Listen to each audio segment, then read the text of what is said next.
If you find something that you love, you're going to learn at a very fast rate. And as you learn, as you develop skills, as things improve in your brain, you're going to be gaining discipline. You're going to be mastering yourself. Because I believe that you master yourself in what you actually make and what you create. I only became who I am through writing my books. It's writing my books that changed me. It has made me a different person. Your work is going to make you a different person if it's something that you love, if it's something that excites you. So the key to everything in life is making that choice early on in your early 20s about what you were destined to create. In mastering yourself is a lot of it has to do with gaining discipline. If you just go out in the world without any sense of what other people are like, of what their needs are, you're just going to say stupid things, you're going to offend people. So you have to understand the social game and how to master your appearance and how to make people like you in some way, right? But the other thing is you want to gain a sense of discipline, self-discipline. It's no good if people tell you to do things, if people tell you to work, if they force you to do this, A, B, and C. It has to come from within. You have to have initiative. You have to be motivated to do things. And what I've learned over the course of writing my 7 books and through the course of my whole life is that you master yourself through learning something that you love, that interests you. That's how you develop discipline. So if you're studying things, if you're entering a career that doesn't suit you, that you don't really love, that isn't really your dream, then it's going to be very hard for you to master yourself. It's going to be very hard to gain that discipline. You're going to be tuning out. You're going to be distracted. You're going to be on your phone too much. You're not going to be focusing deeply, which is how you master yourself. To me, the key to life, the key to everything, the key to success is figuring out what you love. You got to first figure out, I call it your life's task, what you were born to create in this world. Everybody is born as an individual. There's something very unique about you. And I mean every single person out there. I don't just mean people who have special talents. Everybody has this power within them. Everybody is unique in some way in their DNA, in how they were raised, in their early encounters in life. And the trick in life is bringing out your uniqueness, bringing out what makes you weird, what makes you strange, what makes you different, and leaning into it and creating a business, writing a book, going into some field that reflects that uniqueness. If you discover what that is when you're in your early 20s, more or less, then you're going to learn at a much faster rate than if parents tell you to go to law school and you go to law school, but it doesn't really connect with you and you're tuning it out and you're not really learning. But if you find something that you love, you're going to learn at a very fast rate. And as you learn, as you develop skills, as things improve in your brain, you're going to be gaining discipline. You're going to be mastering yourself. Because I believe that you master yourself in what you actually make and what you create. I only became who I am through writing my books. It's writing my books that changed me. It has made me a different person. Your work is going to make you a different person if it's something that you love, if it's something that excites you. So the key to everything in life is making that choice early on in your early 20s about what you were destined to create, what really suits you, what fits, what meshes with your uniqueness. Once you discover that, the whole game kind of opens up to you and everything will start to make sense. Now, of course, the main question is that people ask me is, how do I find that? I think a lot of young people today are sometimes afraid to be different.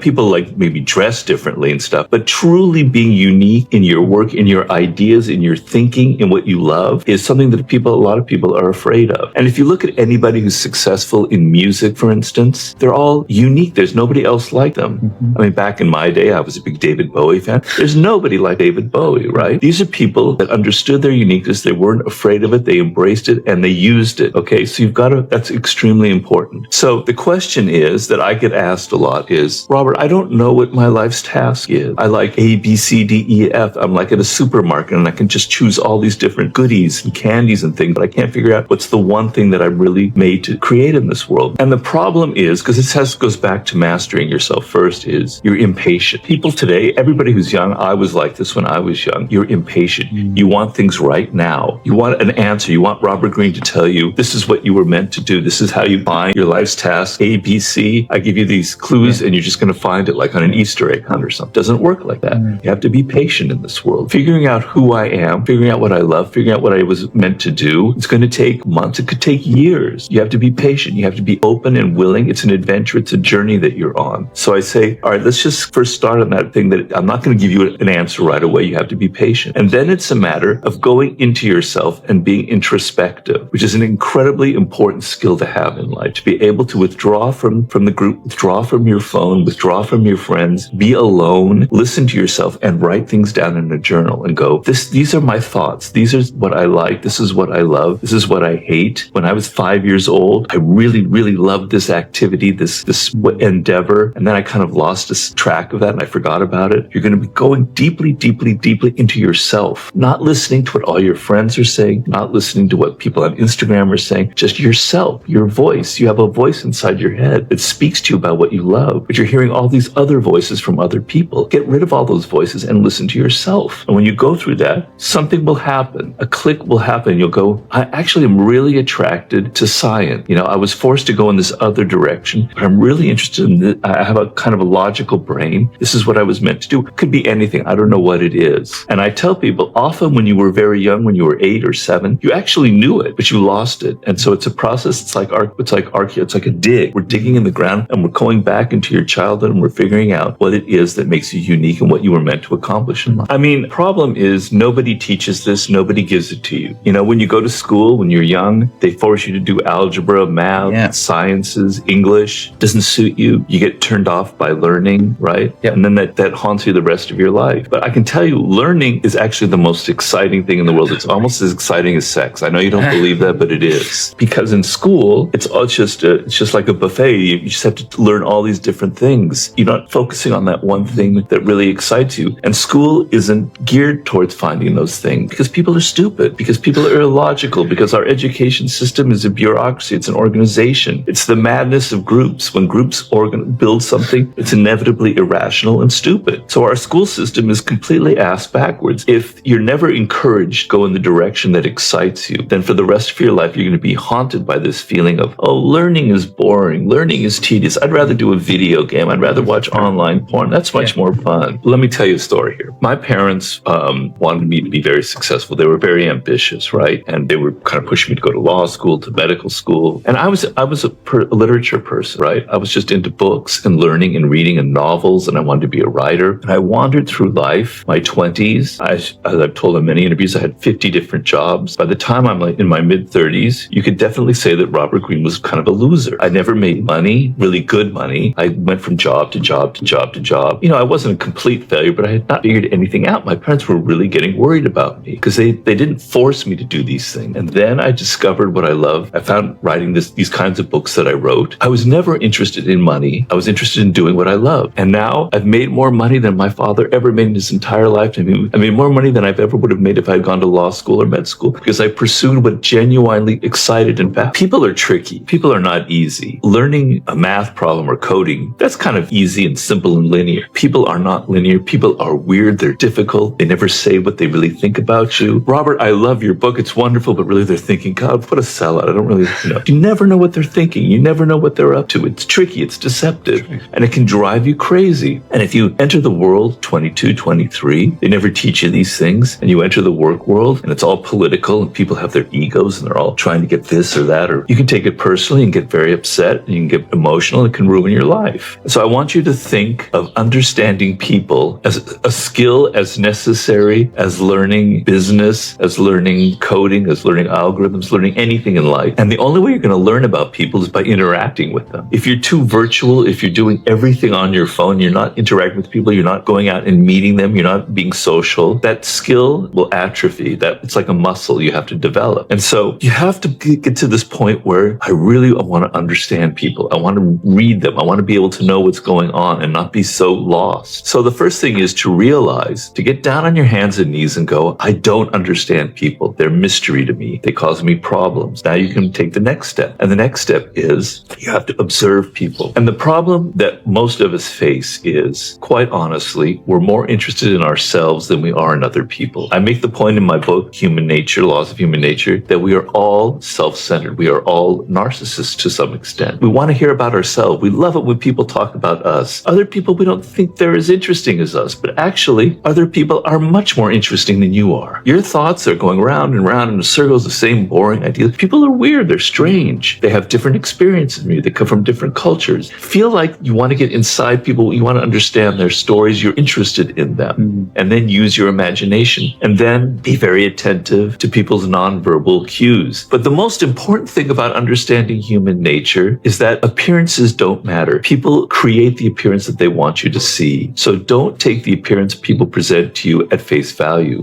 Look behind the mask. As I said, you're a social animal. So at some point, however old you are, you're going to get a job, and you're going to be dealing with 5, 6, 20, 100, 200 strangers, right? And if you don't understand them, if you're not interested in them, if you don't know what's really going on in their mind, you're going to be doing stupid things. You're going to be making mistakes. You don't realize that everyone has an ego and that you're going to be stepping on their toes and making them upset. Your life is going to be miserable if you don't take the time, try and understand people on a deeper level. And once you do try and understand them, once you understand that people present a front that's not reality, then you kick into another gear and you go, I'm going to try and figure them out. Now, you can't always figure people out. They're complex. I don't really know what's going on in your mind right now. I can't read it, but I can sense your mood. I can sense how you feel. I don't know your thoughts, but I can sense if you're kind of hostile, if you're open and interested. So you want to develop this interest in other people. You want to see it as a skill, and you want to observe them. And in my book, Laws of Human Nature, I explain 18 kind of facets, traits that humans have had for thousands of years. And I kind of take you through it step by step, just to give you one example. So I don't want to take up all the time here. I have a chapter on envy. Envy is an incredibly important thing to understand. Everybody feels it. I feel it. Even Elon Musk feels it. The most powerful people in the world feel it. It's so ingrained in human nature. And what it is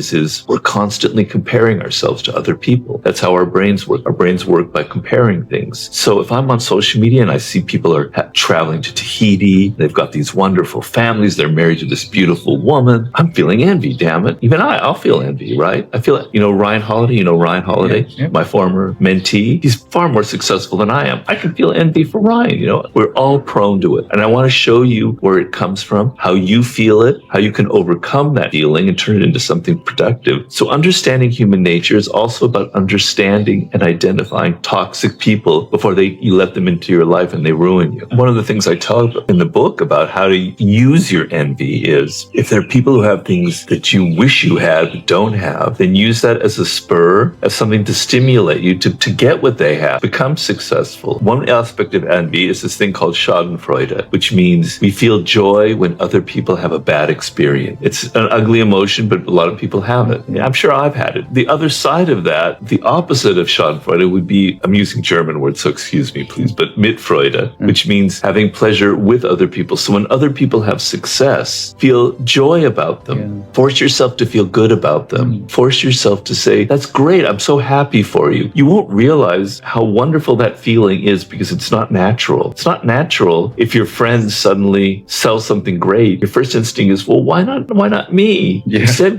drop yourself and just go, I'm really, truly happy for that other person. It's a very wonderful emotion. There's two kinds of confidence. There's the confidence that's just pure bullshit, where you're just kind of presenting a confident front. And then there's the confidence that's a quiet confidence, that's based on the fact that you know what you're talking about, that you have skill, that you've had success in life. And so you don't need to brag. You don't need to kind of create the show, the performance of confidence. I can very quickly tell the difference when I meet people. What's the who has the real one, who has the fake one. But the main thing that you want is, if you want to have confidence in life, it has to be built on something real. If, let's say, in the realm of seduction, which is one of my books, The Art of Seduction, being confident when you meet a man or a woman is very important. That sense of confidence carries over. They feel it, and it's very seductive. It's a very powerful quality. It's like charisma. If it's just you're trying so hard to feel confident, particularly women, they can see right through it, right? They can see the fakeness in that. But if it's built on the sense of, I feel comfortable, I've been successful before with other relationships, with seductions if you want, it's based on something real. It feels real. Take it out of that. If it's like in your business world, you're not going to have confidence until you actually create something. But it can come in small pieces. Like in the first 3 months of this process, you find yourself learning skills. Okay, I'm going to start a business, right? I have a business in my mind. It's been my dream, right? Okay, I can't start right now because I don't have the funds. I don't have the money. Although you always do have the funds, you should start tomorrow anyway. But say I don't. I'm going to spend the next few months learning the first steps of the process. that already will build confidence that you're doing something, that you're not just living in your dreams and imagining it. So, okay, I'm going to learn, I'm going to go online, or I'm going to take a class. I'm going to learn what I need to do to get the funding to start my business. Already in those 3 months, you have a slight little foundation of confidence. It's based on something real. Now you go out and you do something. You try and get that funding. Okay. You fail. You don't get what you want. You're a little bit frustrated. Okay. Something didn't go right. I need to learn some more. And you don't give up. Giving up will screw all this whole process up. Yeah. Never give up. I think that's an important point. Okay. All right. So it didn't work. I'm going to try again. So you go back to square one. You read more. You think about it, and then you try again. And now you get it. Whoa, your confidence level is starting to rise, right? You don't want it to go from here to here because that's grandiosity. That's not going to go anywhere. Confidence must be built step by step, by action, by success, by success, by success, right? So you're here. Now you're here. Wow, I got the funding. Now you're starting business. Starting business is hell. It's so complicated. It's so difficult. It's not going to be as easy as you thought, right? Okay, so you don't give up. You keep trying. And as you get any kind of success, you move on to that next level. On and on and on, you build it. Then, of course, inevitably in life, you're going to have failure. You're going to fall down, right? And your confidence is going to waver. But in the back of your mind, you will always have that memory of how you pushed past it, how you didn't give up, how you learned, how you got past the first failure. And it'll still give you a level of confidence that you can always fall back on. But the main point is it has to be built slowly on things that are real, on things that you do. And if you do, it's confidence that will last you through your whole life.